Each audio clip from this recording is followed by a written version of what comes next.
Good morning to everyone. Welcome back to this program of La Ceiba Milenaria.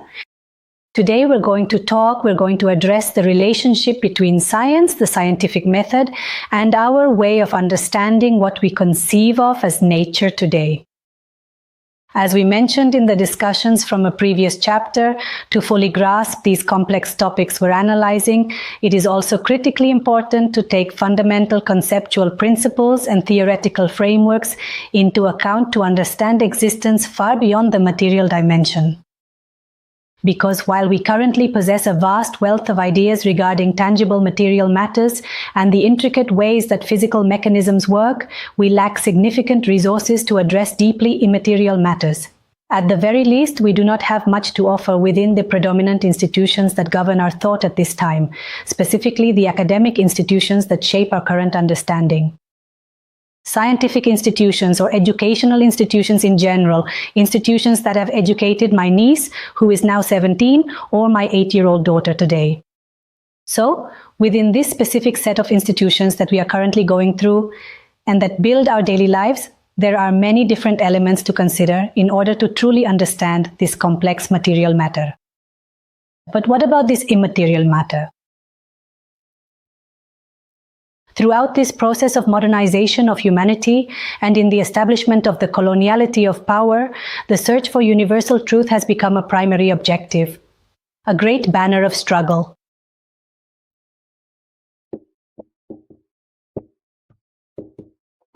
The persistent search for truth has become an unending and constant struggle to reach these specific parameters that can be successfully replicated far beyond the existence of the individual. They've also become a profound objective of transcendence in the search to build legacies for all humanity that can endure through many generations, that become immutable, that are hard, and that are solid. This has a lot to do with the solid state of matter, and therefore with the physical materials involved. And in this process, what is being generated in this construction of structures, what is being generated is a profound kind of externalization of life itself.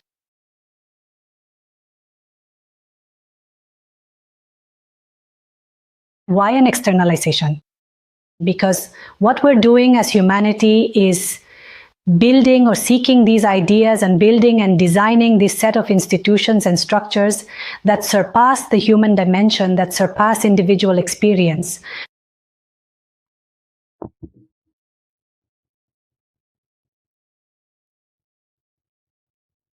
In this process of externalization, every single thing that occurs around us gradually shifts away from an individual niche or a community niche, in which needs are addressed and resolved on a much smaller scale.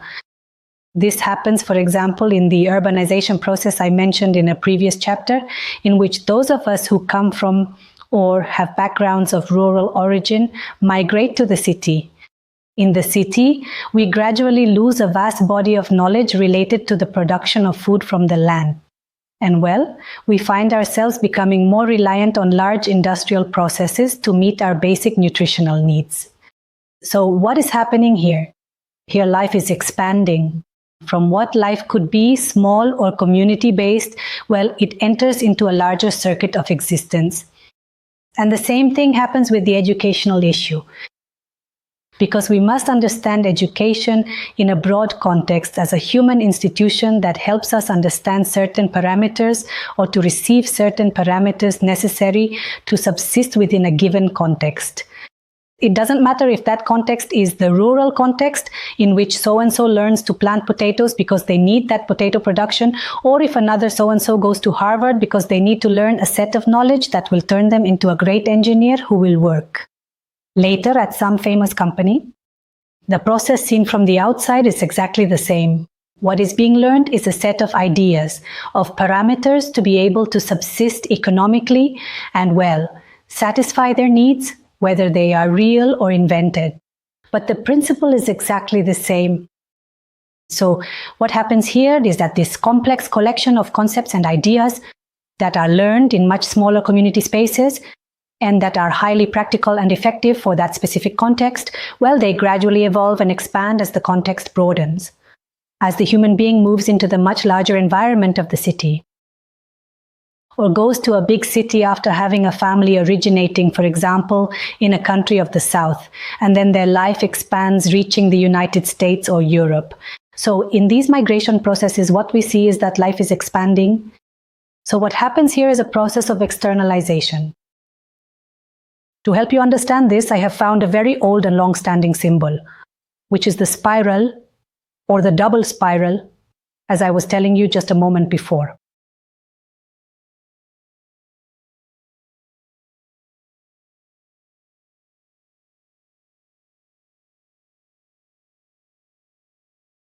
For ancient conceptions of existence, the double spiral is a symbol of duality. In this particular instance, externalization is closely linked to a masculine force. And the process of internalization as well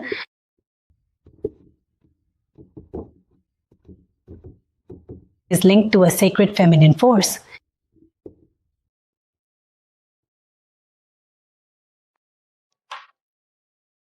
Why exactly is it conceived this way? What is the true origin? There are no sources here.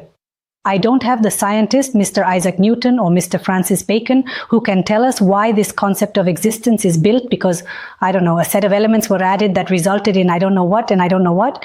No, we're not talking about a scientific construction. We're talking about a principle of existence that is still passed down by word of mouth and that is present in many cultures.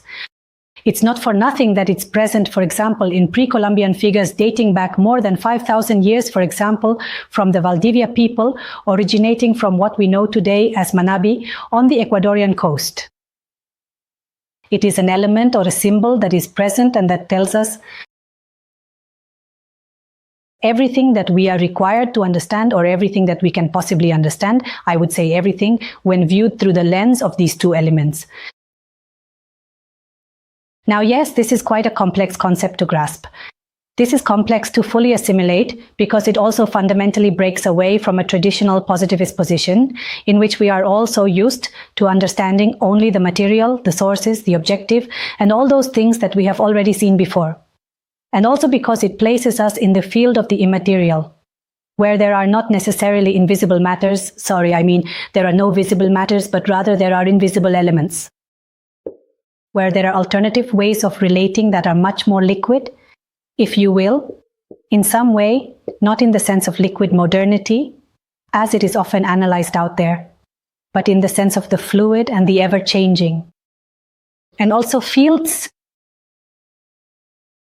that reaching far beyond a simple, solid understanding, it wouldn't necessarily be soft, but they do have various other distinct types of states of matter. Different states of matter, we can call it. So, in order to be able to use this concept of duality as a symbol of existence, it becomes absolutely essential to talk about energies. Talking about forces or energies may sound complicated for those who are on the other side listening, but really I have not found another category that allows me to understand what is happening, if it is not by explaining or understanding that what there is.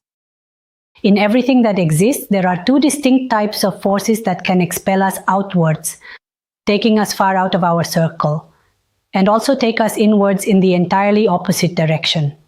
So here I think there is a supremely important element to consider, which is that for our ancient ancestors or for many diverse peoples in the world, truth was not nearly as relevant a matter as the concept of balance is.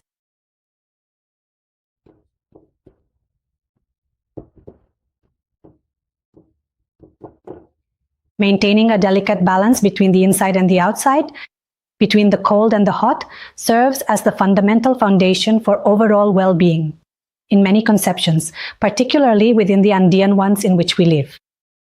The search for balance can be translated into many things. It can be translated into the externalization of life, which is equated with its internalization. How can this be translated into an institutional framework that is visible and palpable? That's a much more complex topic we'll address in the next chapters.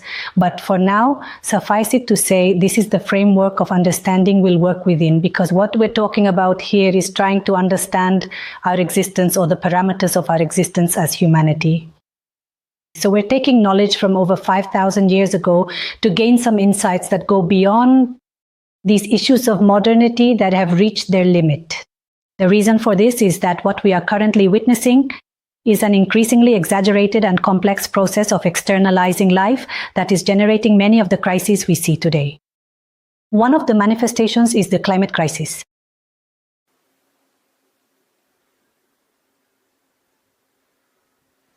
As we know, one of the major causes of the climate crisis is industrial food production. So as we disrupt and move beyond our community niche, our local niche for food production, we enter a vastly more complex global circuit, which generates massive energy production and a much larger energy demand, which is ultimately one of the primary driving factors of the ongoing global climate crisis. Not to mention that in this process of building structures, let's not forget about structures. Various complex mechanisms are put in place to effectively fulfill those large-scale needs as everything becomes mass-produced. Everything is becoming mass-produced. Everything is becoming globalized. And this is also evident in the fruits that become trendy, or when the United Nations, for example, a few years ago spoke about the importance of quinoa, and here national production was dedicated or allocated to quinoa, and there was a shortage of lupine beans, for example. So this globalization led to quinoa becoming a superfood, consumed in countless places by humanity. And it's a process that, it can satisfy protein needs in many places in the world, but this has also led to the loss of native species, both fruits, and also in the matter of plants in the ornamental field. There's also a kind of globalization of certain exotic plants versus native flora. Anyway, all these globalization processes occur, starting from the principles of massification and homogenization that respond to structures. There's no way to build large-scale structures without thinking about homogenization, because this is the same principle as industrial production. You have to churn out the same idea over and over again and again and again. So for that, we also have to reach a mass scale. This reflection also leads us to identify here yet another fundamental component of this dualistic conceptual framework, the concept of the homogeneous in relation to the diverse.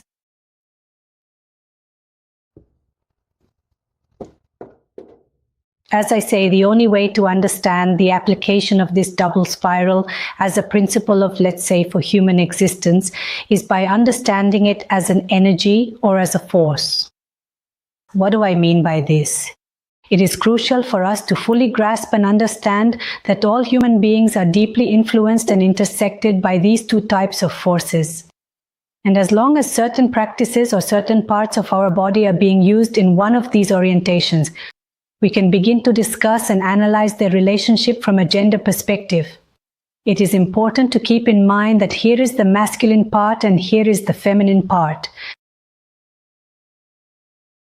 So, in this extensive process of externalizing life, in which large-scale structures are built to meet a wide variety of needs and to embed our daily lives within these complex frameworks, it becomes possible for us to understand that a system of masculine and patriarchal origin is being established.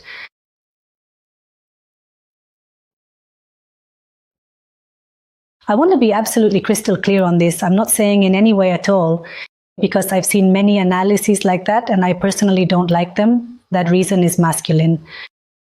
Human reason, intellectuality, or even raw intelligence, regardless of how we might choose to define it, is increasingly being instrumentalized by this ongoing process of externalizing life. But this does not necessarily mean that it can't also actively respond to a process of interiorization, to a process of building the collective, because right here as well is the collective, and here is the individual.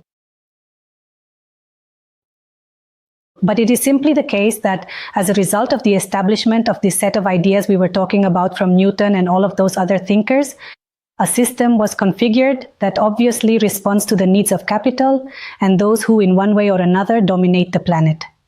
Now, that is an entirely different matter altogether. but they were establishing a way of seeing life of a patriarchal nature.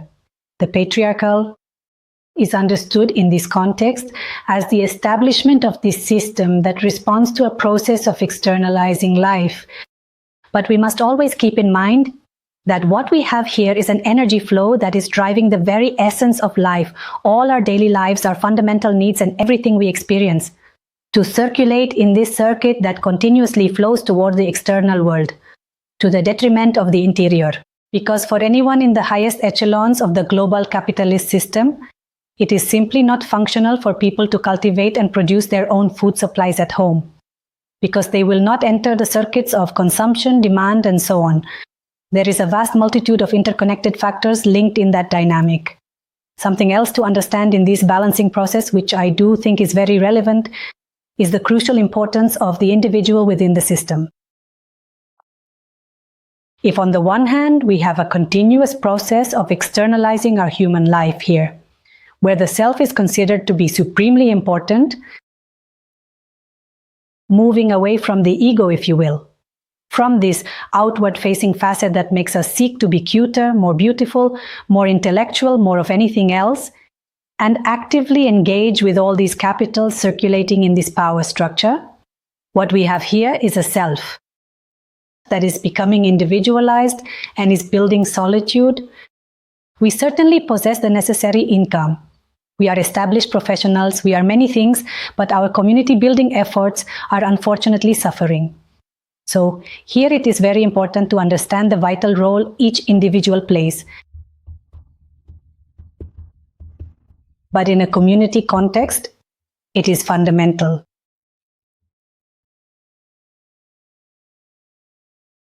Let's go ahead and draw our spiral again, our double spiral.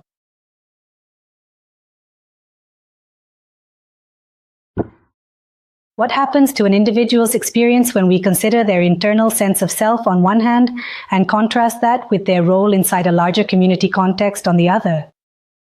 So, let's remember that here we are talking about an externalization process, and here we talk about an internalization process.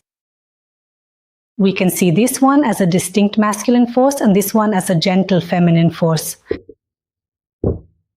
As we continue to expand our operations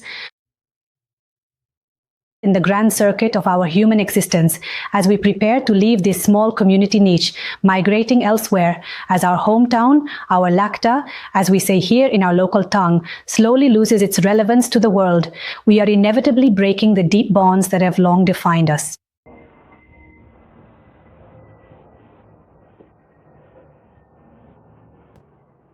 The profound bonds we share, those sacred ties that bind us so directly to the soil of the land, to the heart of our community, and to the core of our family, stretch and expand until they reach the point of breaking. So, in this process of externalizing our life, that is when we begin to lose direct contact with the land. This connection isn't just about having the basic things we need to live. It's much more than that. I don't know exactly what each of you eats, whether it's rice, potatoes, or whatever you eat daily and enjoy as food. It is important to realize that it's not just about the material intake of what we consume, but about the deeper relationship we have with the earth that provides for us of those products or those foods to satisfy their basic needs, but rather it goes through a process of direct relationship with the earth. And this is what is being broken.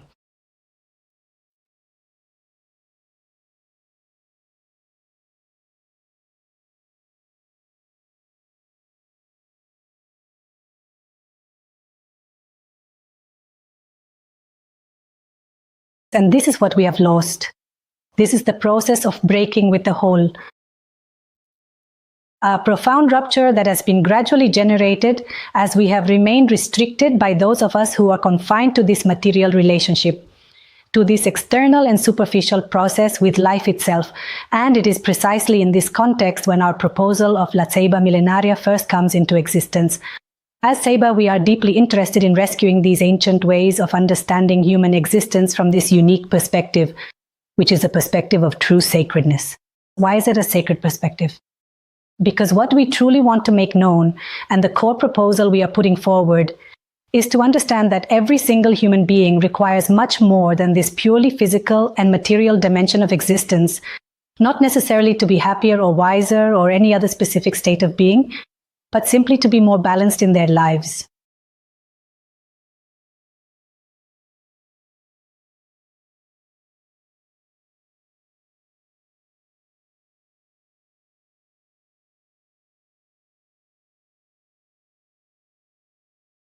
Balance once again.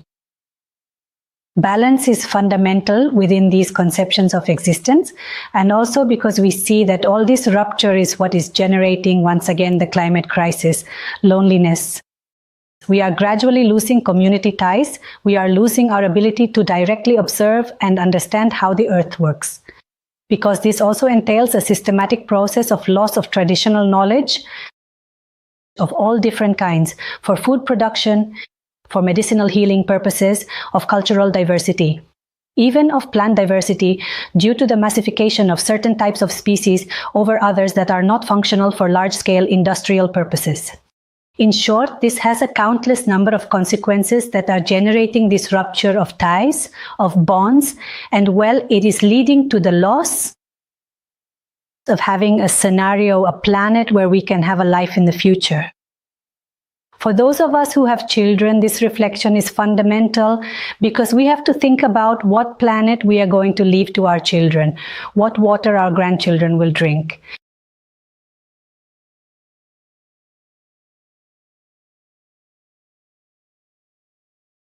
In this context, from La Ceiba Millenaria, what we are going to do is work on developing new ideas, on creative concepts, on deep research, and on a wide variety of elements that will gradually occur to us as we progress.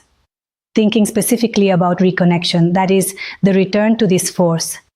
And this process starts with a clear understanding, with understanding the fundamental concept of what duality truly is. I sincerely hope this can contribute to your daily lives, that it can be fully internalized, and that it can somehow become a meaningful reflection that is embodied. We're not interested in just producing knowledge for bibliographic citations in texts or having it circulate as empty discourse. What we're really interested in at La Ceiba Millenaria is creating a sense of ownership.